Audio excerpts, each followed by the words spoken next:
everybody, this is Lee from Foodie Book Club and Lee in the Sweet Life, and up there we have Lizzie from Peachy Down there.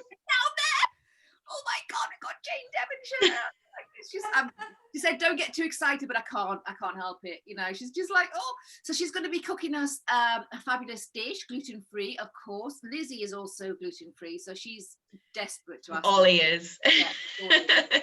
And Lizzie, Jane, tell me first of all about your book. Well, the first book was really written because my youngest son was diagnosed as a celiac when he was 2. And so at home, you know that everything about food is breaking bread together, sitting there eating together, wonderful lunches. And there's nothing worse than somebody sitting at an end table eating something different. Or when they're small, being excluded from parties and events because people don't want to take the risk of poisoning them, or they're doing a pizza making party, or they're going to McDonald's after the cinema. So it became something at home that I was adamant that wasn't happening in my house. Ben was going to eat something the same as all of us.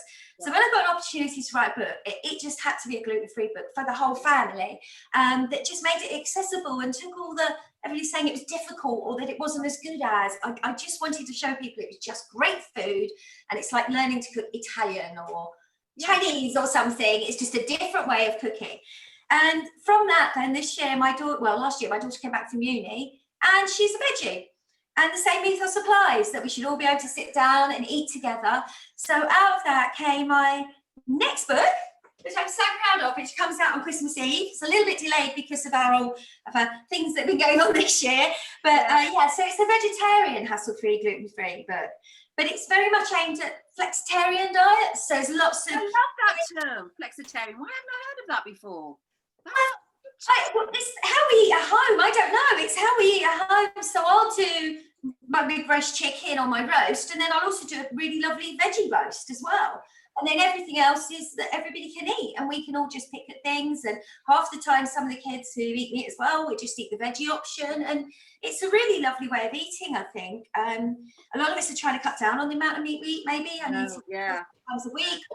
Don't say that to Lizzie though, because her fiance is a butcher. So yeah, he would frown upon that. My youngest son has just started apprenticeship as a butcher, and my husband is such a carnivore. So you're juggling all of that in the house. So yeah, I'm not a vegetarian, but I do love it. I think it's just another part of food, and I'm really proud of this one. I think it's got some beautiful recipes in it. And it seems to get a great response. So hopefully people love it as much as they did the first one. Well, they will. I know. I'm sure they will. This has already got hers, and you know. You're right. I think that there is a sort of, not a stigma, but there is some sort of like, oh, you're gluten-free, or, you know, because more people are being aware of it now, and things like vegetarian and vegan. I mean, my son is vegan. And when he came home, I was going, oh my God. But once you get your head around it, it's just cook. Don't worry about it. Just cook and exclude certain things. There are so many recipes out there now, and it's just brilliant. Tell us what you're going to cook today. I'm going to cook first time demonstrating a recipe from the new book. I know, it's the first one. It's fantastic, and I'm really excited by this one because it's. I'm going to do a roast broccoli recipe with a romesco sauce and a garlic and tahini dressing. And the reason I picked this is actually really bright green and red on the plate. So even though it's quite a summery dish and a light dish, it's really Christmassy. And it's one of those things that I use as either a starter, or you can have it as a light lunch, or, you know, in between Christmas and New Year when we're all sitting there like having I know, yes. Not just Christmas and New Year's for me. Exactly. So it's something a bit different, and something I think that just highlights what I'm thinking about in the book is that it's just lovely food, and actually people should sit and eat it and not be thinking this is gluten-free, this is vegetarian. They should just be thinking yum. Yeah, and that's exactly it, isn't it? Just shift your mind a little bit. Where I mean, even myself and my lovely Mr. G, we eat meat-free 2/3 times a week for no other reason than it's what's in the fridge, and what's left in the fridge is normally something to do with vegetarian, you know, and that sort of thing. And like these Buddha bowls and things like that we make, and I love because you can do anything, can't you? And just beautiful, and it's just good food, and you don't necessarily. I think the sort of strident, it's got to be vegan, it's got to be. I don't want to be like that. I just want to serve people lovely food that they then think yum. and they don't necessarily think. Now I'm going to use that horrible word broccoli steak. If anybody's got another word for it, because it's not a steak. Really? Normally I would put this in the oven, and I would slice up 2 and put them in the oven and roast them off. But obviously we're doing a cooking demo, so I'm going to pan roast it today. Little bit of oil in here. Any oil or? No, I'm going to use veggie oil. I don't use olive oil really for, I'm going to use this thinner one actually, so that we're not sat here with a piece of raw broccoli. You can pretend it's cooked. Nobody's going to know. Oh, I can't do that. We have to eat it afterwards. I hate wasting food. Oh God, don't get Lee started. Oh, don't. Listen, you know. My absolute pet hates. So this is lunch. I have this obsession with wasting food. I cannot abide anything wasted at all. So you down. There we are. I knew I forgot to put something in front of me. So I'm the same. I can't bear it, and I always find that's one of the reasons why my photographs and things on Instagram are never that good, because I'm always rushing to get it finished so the kids can eat it because it's still hot. So I'm trying to take my photographs so everybody's sort of looking at me. I wish I could just spend hours and hours photographing my food, and it would all look lovely, but it doesn't work because I can't bear to waste it. Yeah. So I'm It's real life. It's real life, Jane. That's it, isn't it? You're cooking for real people, which is. It's candid, isn't it? I think it's. Yeah. The other thing I try and do whenever I cook something live, unless you're baking a cake and you have to do your blue pizza, here's something I did earlier moment, I really try to make sure that what you're cooking is in real time, so people can see it's not complicated and you're not doing loads of things behind that makes things look fussy or different. Yeah. And I suppose like a normal steak, I'm going to just sprinkle some salt and pepper on it to give it a bit of seasoning. What sort of salt? Sea salt. I always use sea salt. I don't use table salt because it's got iodine in it, so therefore it has got a flavour, and it's to stop. The only reason the iodine is it to stop it caking. So I always use sea salt in a number of guises. This is flakes, but also use the fine one when I'm doing vegetables. This is why I love Jane, because she's everything. So far, it's what's in my head. There you go. You should come and write my book. I'm learning so much. Yeah, we're going to simplify it. Now, normally, if I was putting this in the oven, I would put in a whole bulb of garlic, just cut it in half, and roast it off with the broccoli. Now, one of the things I always have, because I'm doing it like this, the dark cooking time, but whenever I roast something, I quite often just cut up a bulb of garlic and have it in the thing. And then if I'm in the fridge, if I want to make a quick salad dressing, or I want to make a lovely roasted garlic tomato pasta sauce, I've got it there. So it's as much a part of my kitchen as maybe butter in the fridge or something. Love Jane, I love That's a good idea. Yeah, just keep it in the fridge perfectly. And whenever you're roasting, you don't have to make a special turn the oven on. Just if you're sticking your chicken in, put the garlic in as well. And that helps. So we're going to make the dressing, use that. But normally I'd be pan frying it with. We just want to get this lovely and golden. While that's cooking, Jane, can I ask you about you? Am I right in thinking that you've taken over a kitchen somewhere? No, I haven't. I'm actually an ambassador for a really lovely pub in Petworth called the Lickfold Inn. And that's really exciting for me because I can go in and we just cook for some VIP clients. It's near to Cowdrey Park, so we do quite a lot of stuff with them. And do some recipe designs and special events. So do some pop-ups. We were due to do quite a few this year, but obviously we've only managed to do one. And it's just a lovely thing to do, to go into a proper kitchen and keep my hand in that. It's just a little bit dry. I'm going to put it more in there. Keep my hand in the professional side, because it's very different to cooking at home. If you go in a professional kitchen, when you're cooking for a lot more people, and it's a completely different experience to this. My love is home cooking, I must admit. I love going in and doing, when I've done stages with Michelin-starred chefs and things, I absolutely adore it.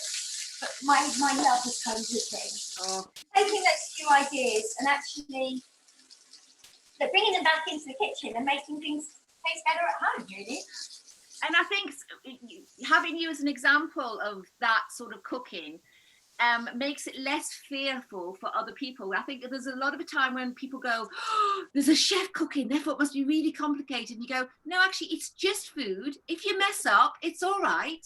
It's just food. I agree. And actually, some of the funniest things, and I always say to people, I get stressed about Christmas dinner. My memories of the funniest Christmas dinners are when the cat ate the turkey, or you drop the roast potatoes and quickly pick them up and didn't tell Dad because you've done it or something.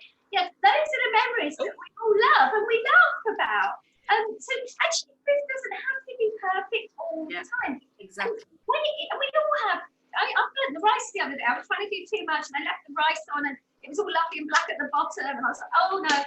Great. Just do something else. It's really exactly. And I think the other thing is there's become this association that good food is somehow snobby, or yes, there's this thing that you can't afford to eat well. Yeah. And actually, this dish, for instance, is really not a lot of money. And I've got store-bought ingredients here. I'm going to make the sauce, so this will go on. Can I stop you? Can I just stop you, Jane? Because there's a handsome devil behind you. Yes. He's gorgeous. This is Oh, there's two. I only saw one. Jane's Instagram, the dogs are there because she takes them for walks, and I love it. I love watching the dogs. Oh, I was out this morning, and I wasn't so keen this morning, I can tell you. They came back covered in mud, and I'm trying to prep this. So if you can see my floor, it probably looks a bit like a barnyard. That's fine. What our house is like all the time, so. And I always hope that somebody doesn't knock at the door. You know what it's like at the moment, getting all the deliveries, because they just go mad. And I've got 3 at the moment. So. Oh, listen, normally mine's barking.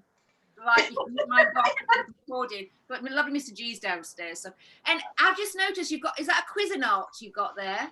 No, this is actually a julep. Oh, it's a Magimix. I have to. It sounds really posh, but yeah. So it's just a mixer. But you can do this with a hand blender. You can cut it even if you want, really finely.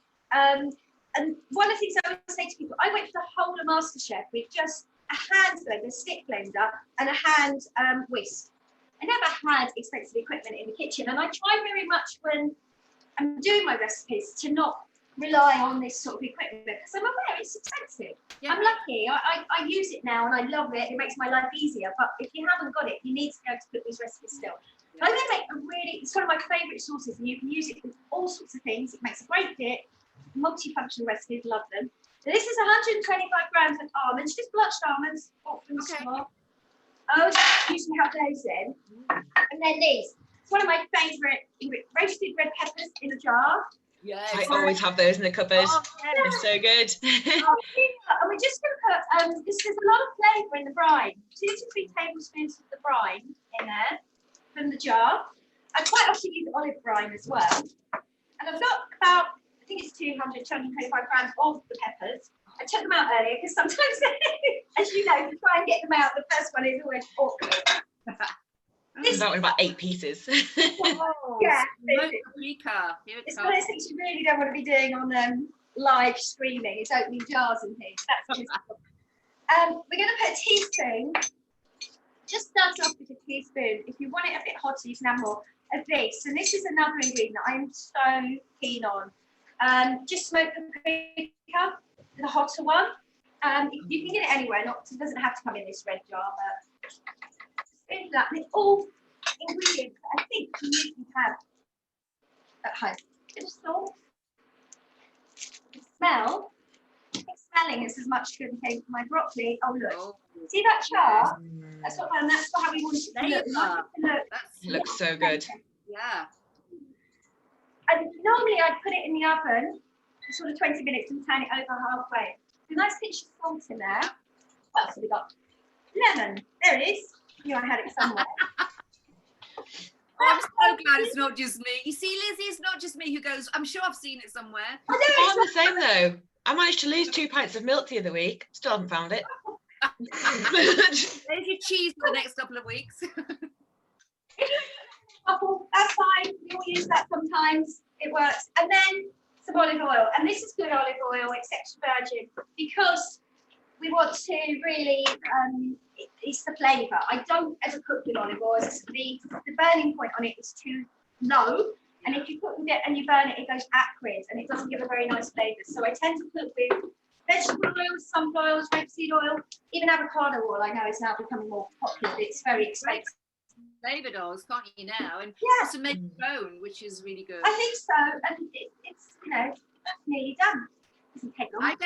I have this pot where I put peeled garlic in, and then I fill it up with extra virgin olive oil and keep that in the fridge, so the olive oil infuses with garlic. So I take that out, use that, and then occasionally I just take the garlic out. You just reminded me I need to put some of the garlic in here. You can see it just comes out so lovely and so easy. It just pops out. Yeah. See, I do this with potatoes. It's delicious. Always. We eat far too much garlic in this house, I think. No, there's no such thing, Jane. never too much. I was just saying to Lee, I put bulbs of garlic in with my roast potatoes, and then when everyone else has had their roast dinner, I go back and I eat all the garlic. Yeah, like a So yummy. Yeah. My other half goes mental. Oh, look at that. Just a bit longer. Oh.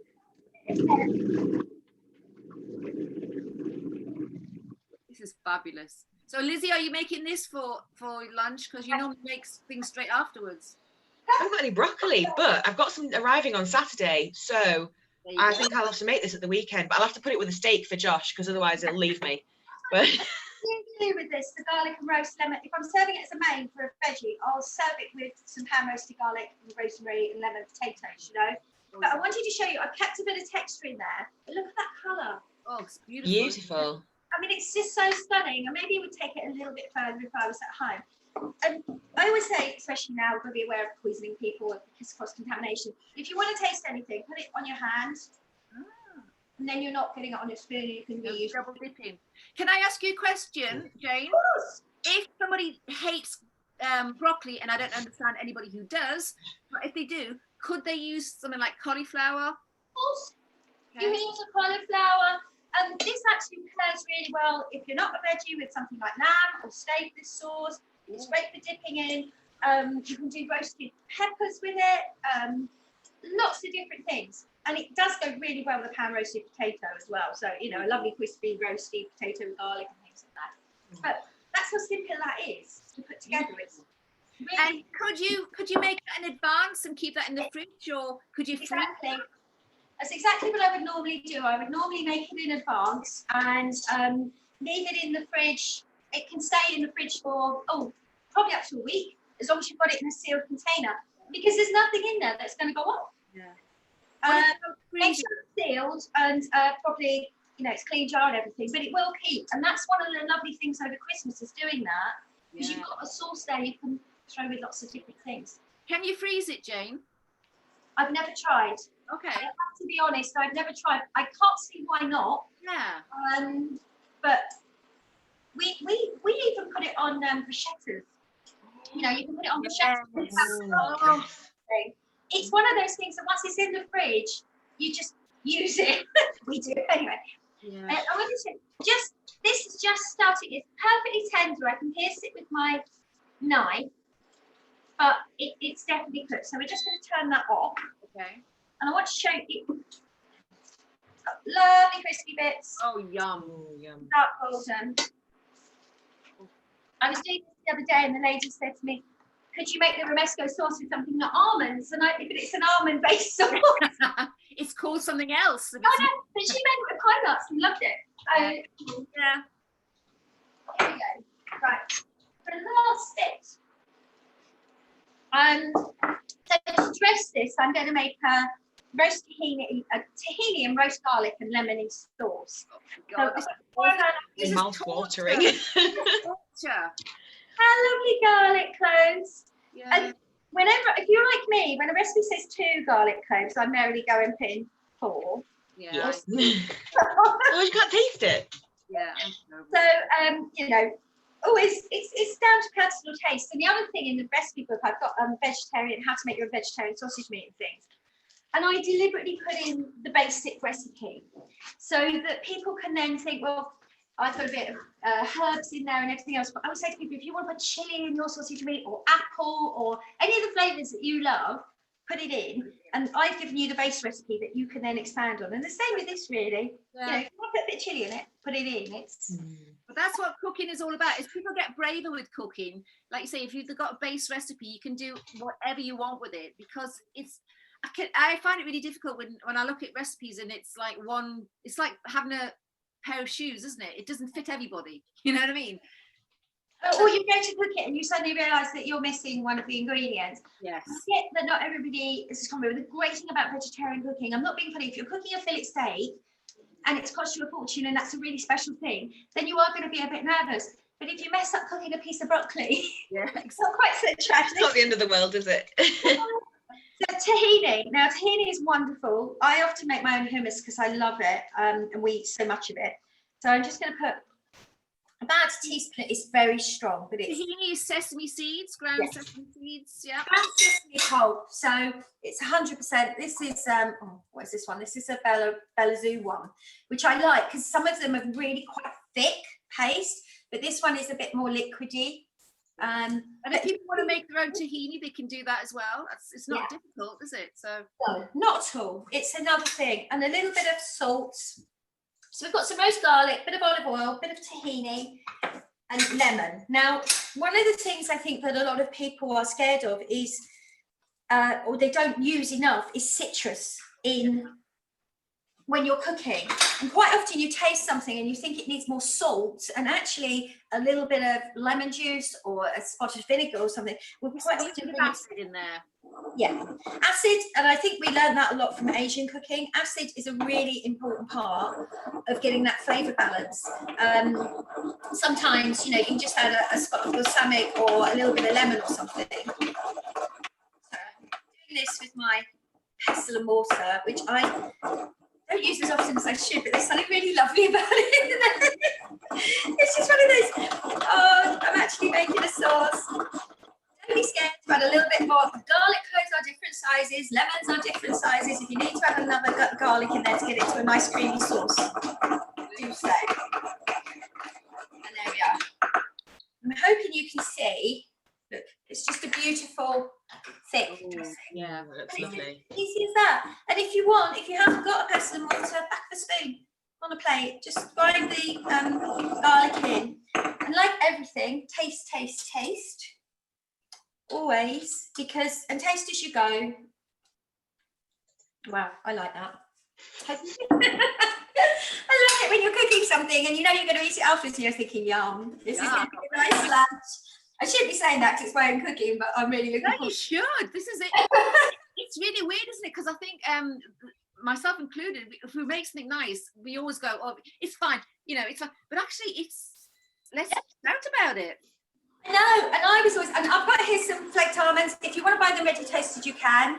I can get them. So just put them in a pan, and we're just going to quickly toast those off. No oil or anything, just a hot pan. Dry them off, but they're very, they do go very quickly from being just lovely golden toasty to quite bitter and acrid. So the difference between a non-toasted almond and a toasted almond is in flavour. It brings out the flavour more, and it gives you a bit of it's a much stronger flavour, and it's a much nicer. There's nothing wrong with these, but also this is an aesthetic thing as well. When they've got that lovely brown on them and they're sprinkled on, I think they just look much prettier. That really doesn't take very long to do. I was going to say something really stupid. I was going to say it brings out the flavour of the nut, but actually that's what it does, isn't it? It does. It's one of those things, but it really does. It just enhances something when you roast it off. It's the same as similar concept, I suppose, to roasting off your spices. Yes. Okay. Yeah, I got it. You can actually smell the flavours being released, and it doesn't take long. I've just found a packet of toasted flaked almonds in a can somewhere. This one's, I know I didn't use it because it's all smashed into little crumble bits, so I'll go in one of my crumble toppings instead. But as quick as that. Perfect. Look at that. Done. And so, you know, this is the sort of food you can put together. You can actually cook the broccoli before and just stick it in the microwave if you want, or you can serve it as a cold salad. But it literally, you can see it comes together so quickly. And I think, I'm really hoping when we plate it up, that you like it too. So we're just going to put a really lovely up with this sauce. That's a fantastic plate. Thank you. I've got a collection of plates, which is another thing I never had. I sort of am a bit of a peacock when it comes around to plates now. I buy the odd one because I have to for plating up my food when I'm, showing it off. But also, I'm not one of those who has everything matching at the table. Yeah. I know. I mean, it's like having the odd chair, isn't it? When you have family around at Christmas, there's always somebody sitting on a low chair or a high chair. Peter Kay sketch, isn't it? Spare chair. Oh, absolutely. We're going to use a couple of those lovely bits, those toasty bits around as well. It's not, and that's the other thing. People get worried about plating things up and what things should look like. And I actually like things to look organic on a plate, and as they should. I think it's really nice to just have some fun with it. And we're just going to drizzle some of this lovely sauce over. And this is quite strong, this sauce, so not too much. I'm going to be making romesco sauce and keeping it in there over Christmas. It's so easy, and I promise you at Christmas, I really, really think you'll use it a lot. Take that out with a spoon. I have learned, I burnt myself really badly earlier on this week. So now we don't put our fingers in hot pans. Lesson one, don't touch the heat. Yeah, I know, and when you're presenting, you're sort of, oh, you can't stop and suddenly run your finger under there. You have to carry on, and you do have one of those moments you think, that was really silly. Like a tear down your cheek. One of the final things, and this is purely, we love chili in this house and a bit of spice, and I think it brings quite a lot. I make my own chili oils. I get chili flakes, and it's entirely up to you what sort of chili you love, and you can try with all different. And then I put them in a pan, cover them with olive oil or whatever oil you want. Don't actually bring it to the boil or fry it or anything, but just leave it on the lowest heat until it's infused with the flavour you like, and then just keep it in bottles in the fridge. Yeah. And we've got everything from red hot chili oil to this one, which is quite a mild one, but it's beautiful colour. And you can, again, buy them ready-made. If you don't want to make them and keep them in the fridge, just buy them ready. And we're just going to dribble the chili oil over. I'm dribbling. I don't know about the oil. But yeah, so this is my roasted broccoli with romesco sauce, lemon, garlic, roasted garlic tahini dressing. It sounds very posh, doesn't it? But it's not. You can see it's really not. Wow. Yeah. Oh my God. That's beautiful. And I think that's really pretty Christmas colours, isn't it? Yeah, it is. It is.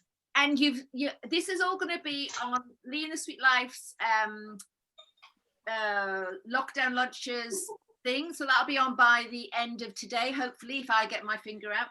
And we're going to post this on Facebook Live. What is it called? It's been streaming live, and then I'm also recording it, so it'll be uploaded to the channel on YouTube. Okay, Jane, I'm rubbish, you see. I'm rubbish at the Foodie Book Club Facebook channel. Now, I have got loads of questions for you, right? So here we are. Okay. So, food fad. What food fad are you glad has gone? Minuscule portions. And also phones. Oh, I'm not. I forgot about phone. What is that? I mean, it's like squirrel spit on your plate, doesn't it? Yeah, it's comes to plate and it starts melting and it goes. I'm not really a great fan of foam. Oh, I'm glad. I keep saying to everybody I talk to that mine is slates. Slates and boards. Stop eating off slates and boards. Please. Cheese is fine. Yeah, cheese is fine, but no, not to serve your actual food on. I think you need a plate, and there's so many pretty plates about now. So yeah, I agree with you. We do. I said there's so many different pretty plates about now. There is no reason to serve things on a slate or a board. Yeah. And not expensive either. You can get them from supermarkets and things like that. Obviously, we say support your small business. Yes. And favourite ingredients. So 3 favourite ingredients to use and to eat. Because sometimes I hate this one. It depends what time of year it is. Because if it's coming up to spring, then you want to start eating all the asparagus, and then in summer you're looking at the barbecues and everything else. But at the end of the day, I suppose my favourite ingredients are probably, lamb. If I'm looking at a protein, I absolutely love lamb. I cook with it far too much. Kids get a bit fed up with it. I use an awful lot of garlic and lemon. But my favourite veg will probably be asparagus, because my father grows it in his garden and literally cuts it, cooks it, gives it to us, and it's just the most delicious. That's not an easy thing to grow either, because it takes, was it 3 years, 2-3 years to? Well, he's lived in the same. They live in the same house I grew up in, really. When we moved out of houses, so where I spent my teenage years, and he's had an asparagus patch since then, and it's his pride and joy. And it's just real treat. You go around there, and he cuts it, cooks it, and it just have it with butter and black pepper, and it's that sounds so good. Oh my God. Okay, if one purchase that a home cook should put on their Christmas list, a good knife. Definitely. Everybody asks me what my favorite kitchen gadget is, and I love all of them. But when I knew I was going to go on MasterChef, I followed loads of YouTube videos and how to fillet and how to slice and how to do these things properly. And to be honest, if you haven't got a good knife, it makes it really difficult. Yeah. So I think that's key in a kitchen. And don't put it in the dishwasher and don't let anybody else use it. That's yours. Piece of advice nobody else uses it. That keeps coming up again and again. It does. Everybody says don't let anybody else use it. And actually, because they're such a personal thing, and I have my favourites that I use, but it's one of those things you actually don't need many knives. I know chefs have got a great big roll, but I use this little one. This probably costs £2 when I'm peeling my veg and peeling skin off and everything else off of the internet. That one, and everywhere you go in a professional kitchen, this little knife is there. Yeah. I've got my little chopping knife, and my big chopper, and then this is the one that I do love my filleting knife, I must admit, because I love butchery, and that's just personal to me. And I try and buy British when I buy knives. I think that's really nice to support. And this company is a company called Ayashen, and they make the most beautiful Japanese knives, steel, and they last forever. And this is a company called Flint and Flame. And I love these because of the handle. I find the handle really easy to hold. So yeah, they're the ones whenever I get out and I use all the time. And I actually carve my meat with this, which I know I'm not supposed to do, but yeah, but whatever. I think knives also, people get a bit wary or afraid of which knife to use for. It's like white wine. Do you have white wine with, it's just whatever you like. Use the knife that feels better for you. Whatever feels comfortable in your hand. And when people say what's your favourite knife, it's such a personal thing. And everybody will tell you a different brand. It's a bit like what car you like to drive, or it's a real personal thing. And you don't have to spend thousands on them either. It really is, but keep them sharp. Yeah. Keep them sharpened. Don't put them in the dishwasher, and just take care of them. And the knife like that will last you a lifetime. Keep other people away from them. Yes. And the last question, give me one top tip for a home cook. Don't stress. It's food, and I think food when you are stressed, it comes out in your cooking like it does everything else. And I know that's easier said than done, but it is food, and food should always be about love and family and friends and sharing. And I think that's become even more poignant this year.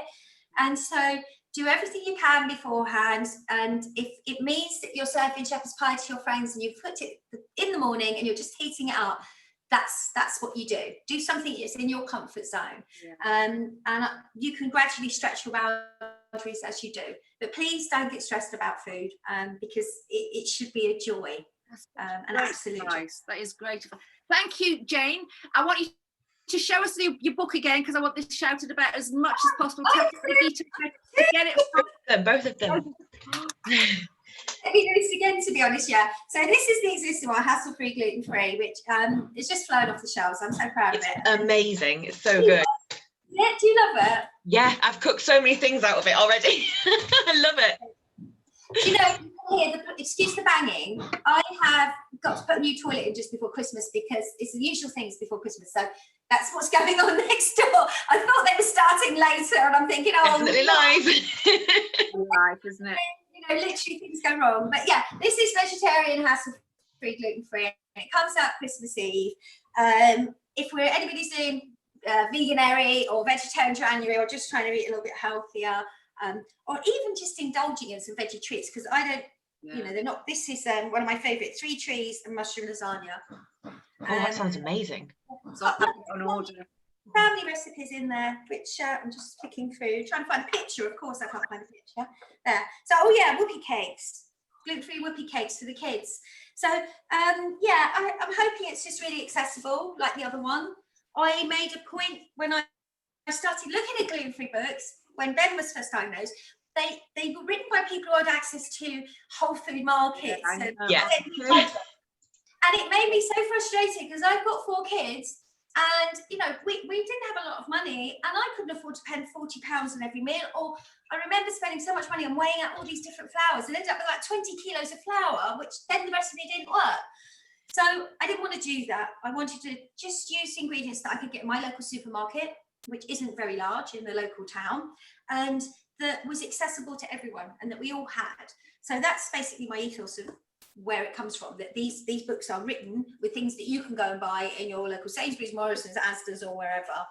I just want to say, that's why you're accessible to everybody. That's why people feel when they look in your cookbooks and look at your recipes and see you aren't cooking, that you are accessible, and that makes me very happy, actually.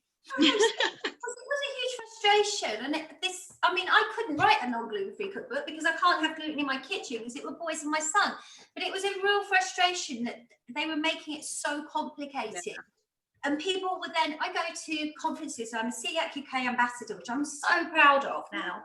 And we do a lot of work with children. And I get mums just in tears saying they don't know what to do. And you're thinking, it's really not difficult. And people have made it seem difficult, like they've made a lot of cooking seem difficult. And it's not. It's as easy. I know I'm quicker at it than most, but it is easy. And it's just lovely to be able to do.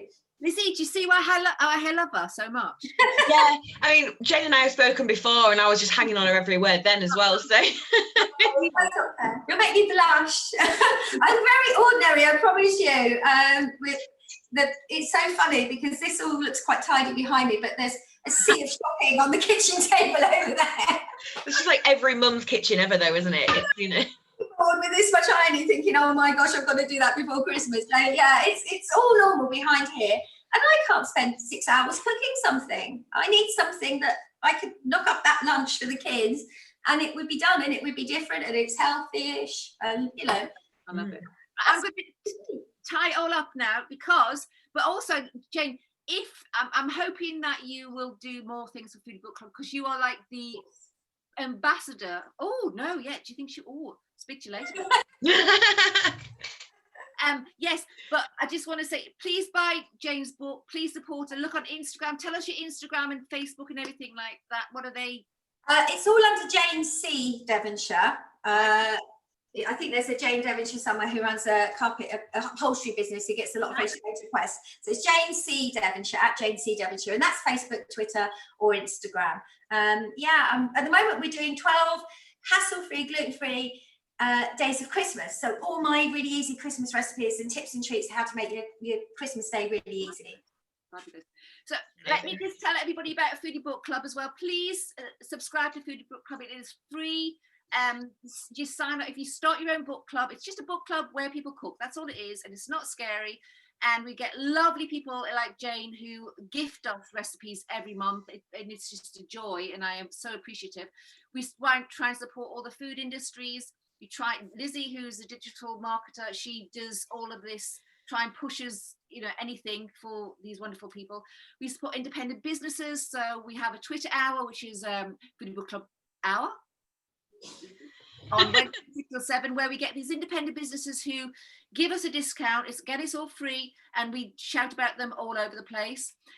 What else is it, Lizzie? We stuff like that. Please start your own Foodie Book Club. Please support Jane. Please support everybody else. And thank you so much, Jane. Oh, thank you. Oh. It's been an absolute pleasure. Real joy this morning. Thank you.